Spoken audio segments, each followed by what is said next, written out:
여러분 안녕하십니까? 11월 16일 수요일 영상 새벽 기도회입니다. 오늘 성경 말씀은 다니엘 7장 15절부터 28절 말씀입니다.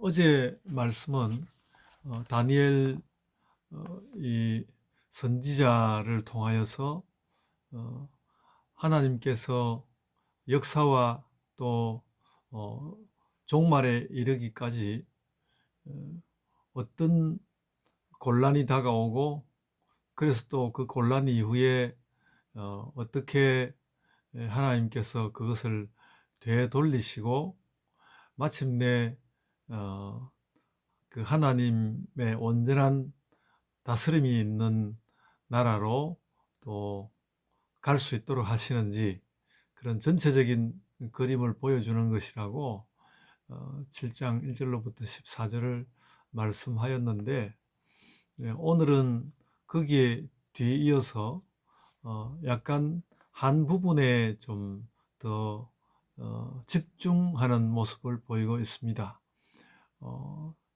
그내 짐승이 나타나서 그 내 짐승은 차례대로 일어나는 네 개의 제국을 이야기하는데, 오늘 본문 말씀은 그 중에서도 그 네 번째 짐승, 그래서 네 번째 제국에 대하여서 관심을 가지고 있습니다.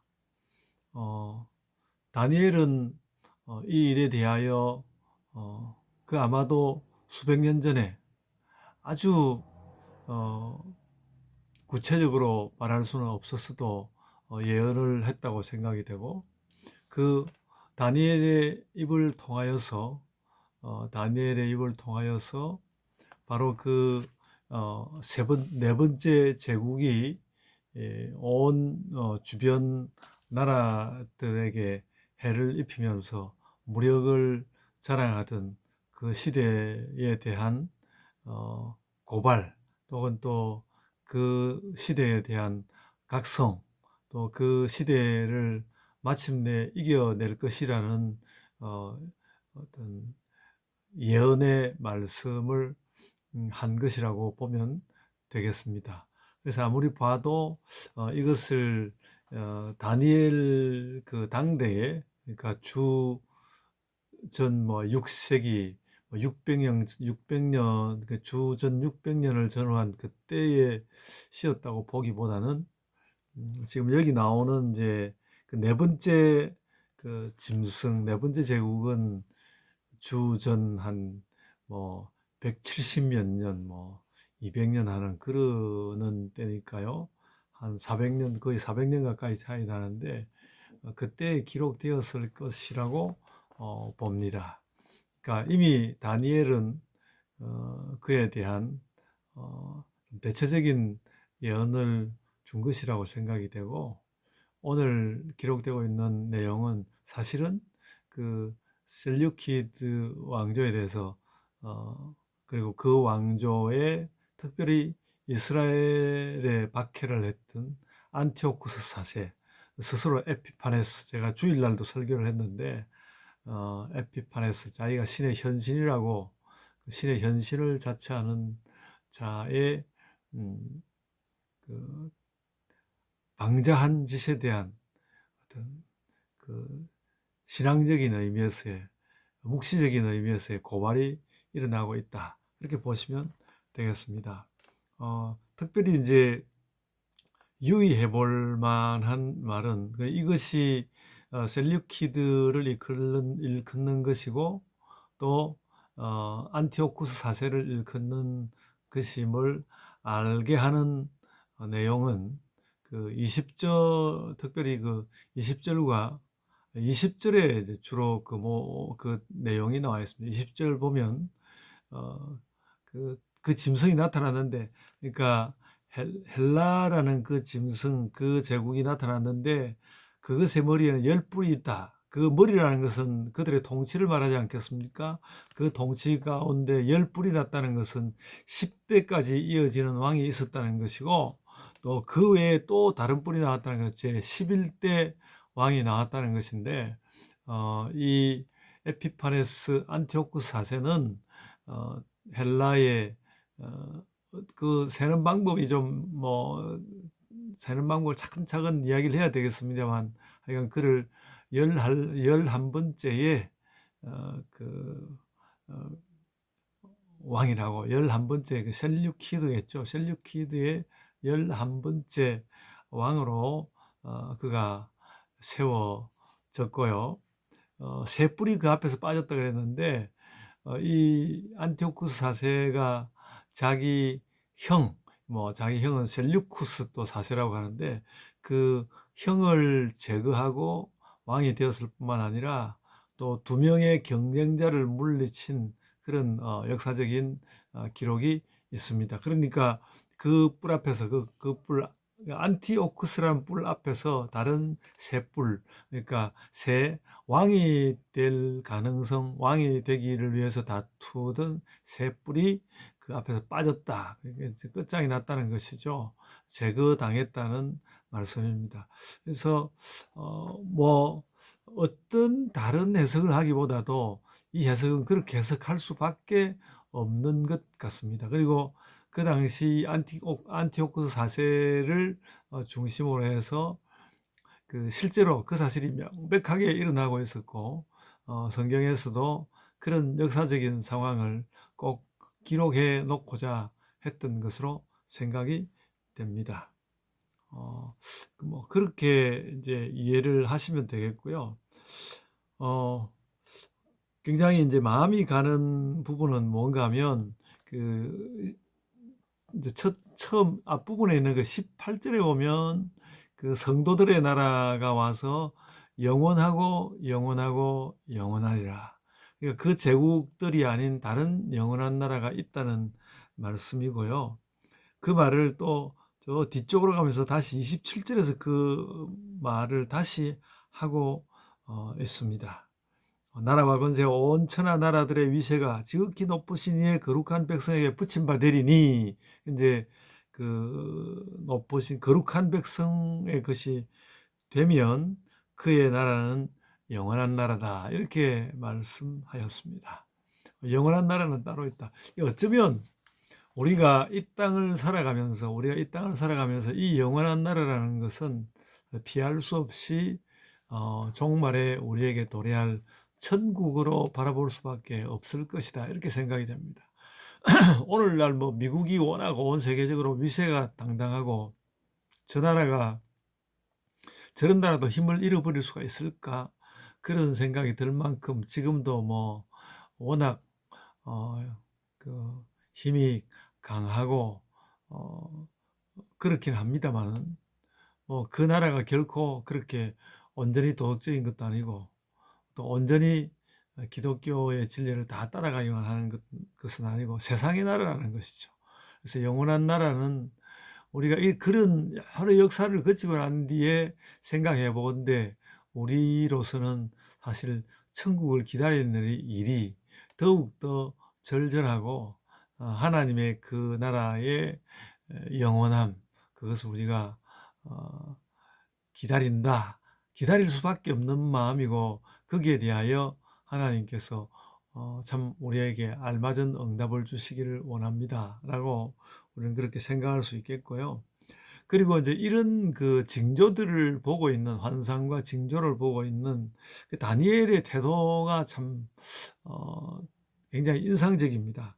그 28절에 그 말씀이 나왔는데요.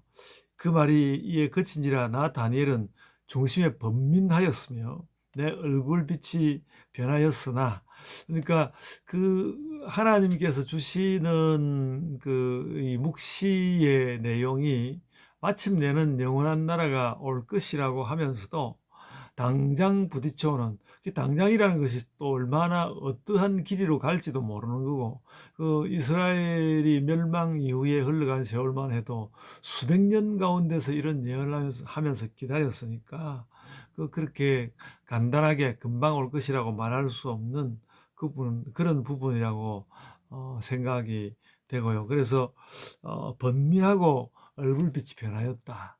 이것은 우리가 살아가는 현실이 늘 그런 모습을 가지고 있다고 생각이 됩니다. 요즘 뭐 온 세계가 또 경기가 불황이라고 하면서 쩔쩔쩔쩔 매고, 무엇보다도 이제 그 금리를 올리게 되니까 빚진 사람들이 혹 이제 파산하게 되는 경우 때문에 여러 가지로 이제 걱정이 많고, 그런데 그런 일로 인해서 사실은 번민하고 얼굴빛이 변하고 그럴 수 있는 것이죠. 이 세상살이는 그렇습니다. 근데 얼굴빛이 그렇게 변하였지만은 다니엘이 또 붙여서 하는 이야기는 내가 이 일을 마음에 간직하였느니라.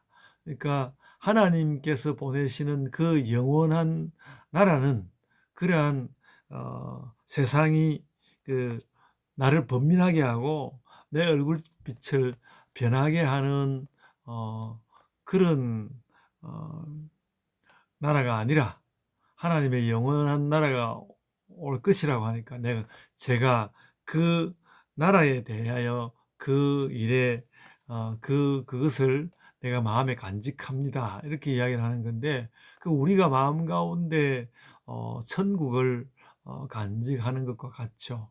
요즘 많은 좀 이렇게 글 공부를 좀 했다고 하는 신학자 이런 사람들은 천국 이야기를, 그 내세의 천국 이야기를 자꾸 이렇게 잘 안 하려고 하고, 오늘날의 또 이 삶에 대하여 이 삶만 가지고 뭐 천국 이야기를 끝내려고 하는 그런 느낌.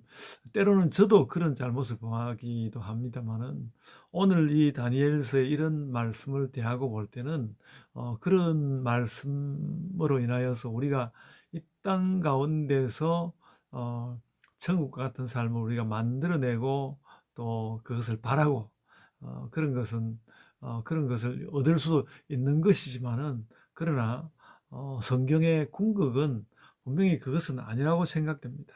그러니까 영원하고 영원하고 영원하리라라는 이 말은 정말로 영원하다는 말로 이렇게 보이고요.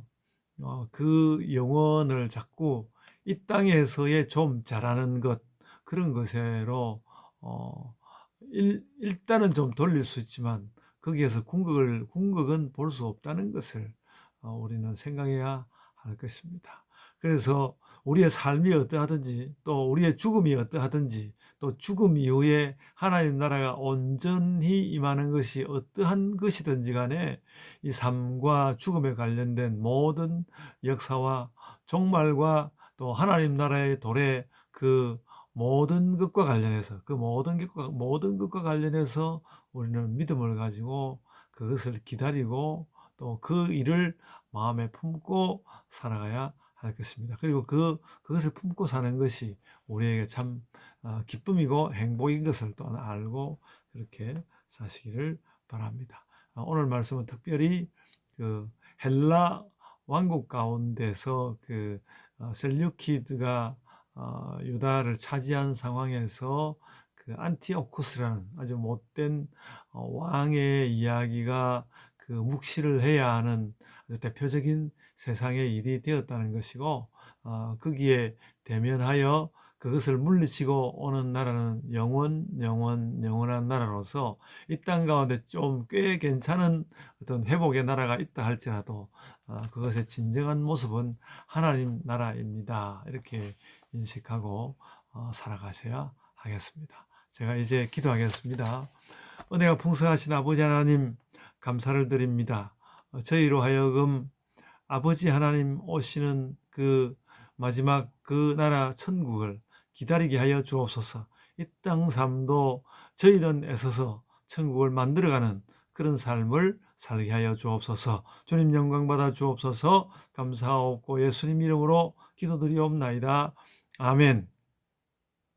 하늘에 계신 우리 아버지여, 이름이 거룩히 여김을 받으시오며 나라가 임하옵시며 뜻이 하늘에서 이룬 것 같이 땅에서도 이루어지이다. 오늘날 우리에게 일용할 양식을 주옵시고 우리가 우리에게 죄 지은 자를 사하여 준 것 같이 우리 죄를 사하여 주옵시고 우리를 시험에 들게 하지 마옵시고 다만 악에서 구하옵소서. 나라와 권세와 영광이 아버지께 영원히 있사옵나이다. 아멘. 예, 우리가 이 땅도 천국으로 살고요. 그러나 더욱더 오실 나라, 다가올 나라 천국을 기다리는 마음 가득히 해서 삽시다. 이제 각자의 기도로 기도하겠습니다.